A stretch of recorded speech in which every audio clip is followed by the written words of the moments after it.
leg lock series. So like, I tell you what, this time I'm gonna do defenses though. So Andre's gonna have me in the bad thing that we worked on the other night, right? The 411. So he's got me here. So we're gonna go straight ankle first, okay? So he's got one thing that I didn't stress about last night was, or Monday night, was that controlling my free leg is very, very important. Especially on a twisting leg lock, more so on a twisting leg lock than a straight ankle lock, but it still helps on a straight ankle lock too, because obviously if he's controlling my free leg, it's gonna be harder for me to get away, right? So what we're gonna do is, for the straight ankle defense, my opponent's gonna be triangling here, extending here. If he's not doing that, and he's just like over like this, it's gonna be much easier for me to just come forward, okay? And if I come forward and my leg is, if I come forward and my leg is flat on the ground, I'm not in any danger. I can start to come up to go up to here and start pushing this down, and attacking him like that, okay? So if he just throws it over, boom, and doesn't, do any type of like knot or anything like that, then we're fine. But if he goes and starts controlling my free leg, I have to address this before I can go any forward, before I can move forward, right? And sometimes they'll even go one-handed ankle lock and grab the other foot like this, so you are really stuck. So you've got to address that first, okay? If they're doing that, you're gonna break the grip, okay? Obviously.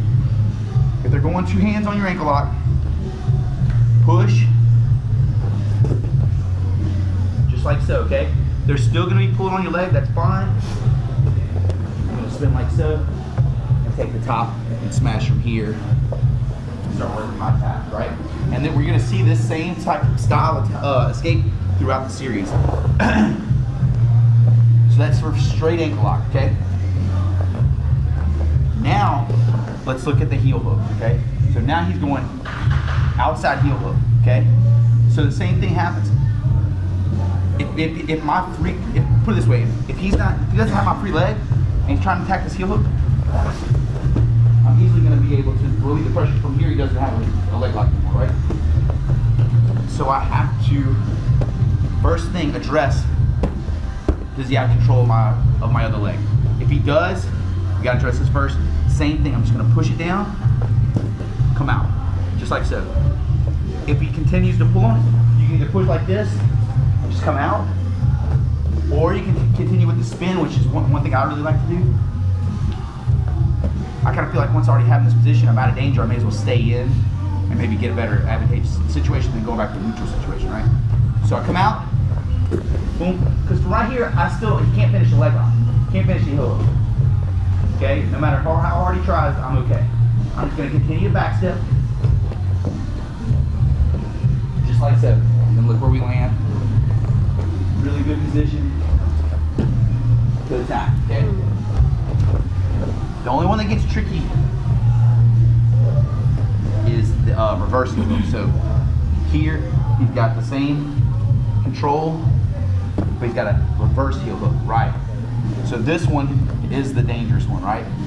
This one's the one you really don't want to play with, especially if he's really extending you. Like, I'm in a bad spot right here, okay? I got to assume, really, I should try to address this before it happens. If he's setting it up, if I feel him starting to set up, turn your foot this way. If you turn your foot this way, it's gonna be really hard for him to dig in and get that heel hook. If I just change the angle a little bit, okay? So if you get in this position, you feel him like trying to attack a straight ankle, and it's not working, and he feels like he's gonna switch the heel hook, turn. And then do the same escape that we just did, okay? But if he does get you in the heel hook, again, same thing. You have to push here, extend your leg, and push your toes straight. So just like that, okay? And turn your heel back into his ribs. If they're a really, really good leg lock guy, the only other thing you can do,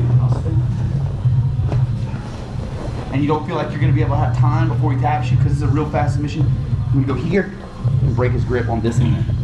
If I have this hand free, he can't finish a leg lock. Okay, he can't finish a heel hook. He has to have both his hands connected to get the torque to finish. So I'm going to go here, and I'm going to attack at the wrist and even into the fingers if I can get it. Boom. Extend, turn, back to the top, okay? So that's 3 different defenses that kind of share a lot of the same properties, but you have to, the little small differences. So you have to address, you have to know the difference between all three of these leg locks. If you don't, you do the wrong defense for the wrong one, it's going to be game over. You have to have a knowledge of these things to be able to get out of it. It's not a deep knowledge. It's 3 leg locks. Now they're set up in many, many different ways, but generally these are the ones you're going to see in competitions where people can read the knee. Okay. There's also 50-50 guards up, but we don't get into that tonight.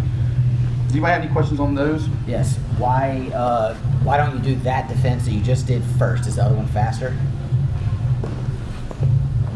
For the reverse heel hook? Yeah, you did 2 defenses for the same move. Right. Well, one is if it's not completely set in, I want to turn my foot out. Yeah, that's fast. If it's fast, it's easy, and it's it's great.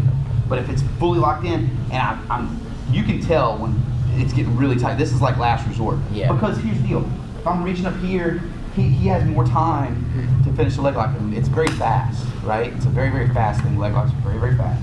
So you have to. I would prefer not to be grabbing on this. And if he gets away from me, it's too late. Or if he's got a good leg control, he's pushing me away really far, and I can't reach in because he's extended his back's extended real far. I can't reach him. Things like that. So ideally, as soon as I feel him going for it, I'm turning my foot. So that way he can't get me, right? Any other questions on the other stuff? You should do straight ankle defense. Yeah. Straight ankle, very important, especially for all you guys who are white belt. Because you can't heel hook your white belt this tournament that we're going to next. So this one right here, okay? Very important. Get rid of this control. They're going to try and follow you with this. So he's going to hook, and if I was to raise my leg up, he would follow me. Right? He's going to follow me everywhere I go. So you just use your hand. Hand walk backwards. Just like so. And if you're really fancy. Ooh. Ooh, Any questions on that whatsoever? If you do, yeah. You can't sit up into it when he has. Yeah, okay, so if he's got my leg here and he's reaping and he's got the 411 on, which again, 411, this is shaped like the number 4, my feet are the 11, that's why it's called 411. It's going to be very difficult for me to get up and come forward because he's going to be able to extend and push me out. Even if I stay here, I'm not, see what I'm saying? It's just very difficult for me to come forward. If I'm here and he's just reaping, so he's going to turn this way and do his leg over, then I can generally start to come up. Not saying that it still won't be effective. Leg lock will still be effective right here, especially if he's good, but you just got to go for it. You got to get fast. Come on, grab that head. Grab the head or stand up. But as long as your foot is flat, you're out of danger. On the ankle line. Any other questions? On the 411, the knee that's bent in between your legs and your legs over, can't you just reach over and grab and pull it out?